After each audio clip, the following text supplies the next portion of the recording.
listening, man. Jimmy Carr, I talked to Jimmy Carr 2 weeks ago, the famous comedian. Yeah, it was real interesting.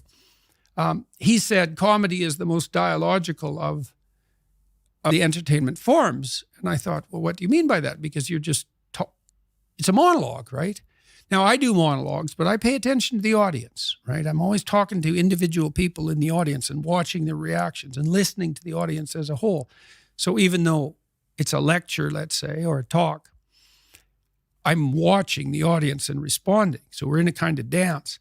Well, Carr pointed out that comedians, before they hit the road, and this is virtually invariably the case, they have their new routines. So their corpus of potentially funny jokes.